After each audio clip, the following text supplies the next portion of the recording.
Oleh karena itu, saya katakan, siapa bilang bahwa saya di pesantren itu diajarkan radikal? Mana ada pelajaran pesantren itu radikal itu di mana? Saya setiap melihat orang, demi Allah, saya anggap orang itu lebih baik daripada saya. Saya lebih hina daripada dia. Di mana saya dapatkan? Di pesantren. Dan demi Allah saya bersumpah, saya tidak pernah melihat ada pendidikan pesantren itu yang radikal. Yang mana yang radikal? Ini semua propaganda. Sesuai dengan firman Allah Ta'ala dalam Al-Quran, yuriduna yutfi'u nurallahi biafwahihim wa ya'ballahu illa an yutimma nurah. Mereka itu ingin memadamkan cahaya Islam dengan propaganda mereka, fitnah mereka, mulut mereka yang busuk itu, gitu. Ingin memfitnah pesantren dan sebagainya. Nah, sekarang kita lihat semua para wali santri, semua masyarakat Indonesia pada kebingungan, pada ketakutan, pada was-was, anaknya sudah tidak bisa ditanggulangi.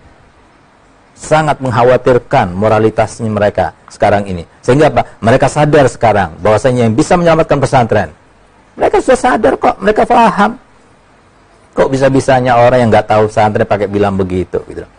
Jadi hati-hati dengan kata-kata, karena kata-kata itu terkait dengan ulama. Dan ulama itu terkait dengan Nabi Muhammad.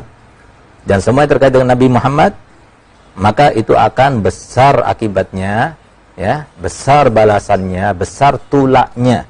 Ya, balaknya itu besar. Jadi jangan main-main dengan para ulama. Mereka itu adalah para aulia, mereka para kekasih Allah. Jadi jangan sampai kita kemudian syiar-syiar yang baik daripada syiar syariat Islam ini kemudian dijadikan propaganda, difitnah dan sebagainya. Nah, orang yang semacam itu bisa jadi meninggalnya su'ul khatimah waliyazubillah.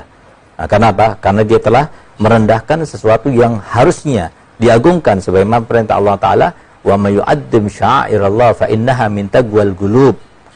Jadi barang siapa yang mengagungkan syiar-syiar Allah, maka itu menandakan bahwasanya itu adalah yang menunjukkan akan kebesaran hati, kebesaran takwa, keteguhan keimanan, kekokohan ketakwaannya dan sebagainya. Itu yang terjadi, harusnya seperti itu. Jadi jangan kita itu melihat oknum kemudian lembaganya dipukul rata. Nah, sekarang kita bolehlah kita bikin penelitian. Silahkan para pakar, ya, baik para pakar pendidikan, para pakar sosial, para pakar pemasyarakatan, silahkan, ya, dalam segala bidang dari instansi yang manapun. Kita lihat yang paling berbakti pada orang tuanya siapa? Mereka yang di pondok pesantren atau yang nggak pondok pesantren? Yang paling takut kepada dosa itu siapa? Mereka yang di pesantren atau bukan yang di pesantren? Yang suka pacaran itu, yang sampai berzina, yang sampai hamil, yang kemudian sampai dia itu aborsi, itu siapa? Yang di pesantren atau bukan di pesantren? Yang rajin sholat 5 waktu itu siapa? Yang di pesantren atau bukan di pesantren? Kenapa nggak diurus yang di sana itu loh? Ini pacaran-pacaran ini yang bahaya. Ini yang bikin kita ini sekarang kena pandemi COVID-19 dan sebagainya. Kok malah yang kita cari-cari itu adalah kesalahan daripada yang sedikit, daripada oknum-oknum itu? Nah, jadi kalau semua ada yang mengajarkan semacam itu, tunjukkan mana kitabnya. Di pesantren diajarkan radikal, mana radikal? Apakah radikal itu kalau kita beriman pada Allah Ta'ala itu beradikal? Kita mengikuti Nabi Muhammad radikal? Itu artinya radikal? Nah, jadi coba pakai, ya, akal jernihnya itu dipakai. Jangan asal ngomong.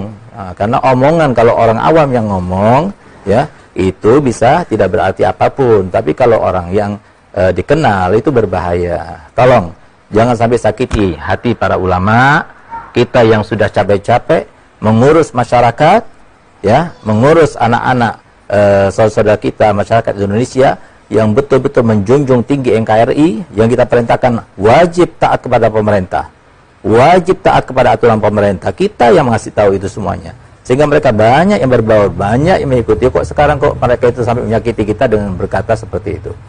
Nah, tolong jangan asal berucap, pikirkan baik-baik. Setiap ucapan itu pasti ada konsekuensinya. Qul khairan aw liyasmut.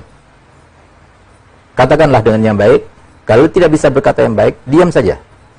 Nggak ada tuntutan kok untuk kita berbicara. Jangan, apalagi sampai kita itu ada intervensi. Jangan. Takut pada Allah SWT, jangan takut pada manusia. Nah, mari biasakan kita itu berbicara sesuai dengan bidangnya masing-masing. Jangan berbicara terkait dengan sesuatu yang kita tidak mengerti dengan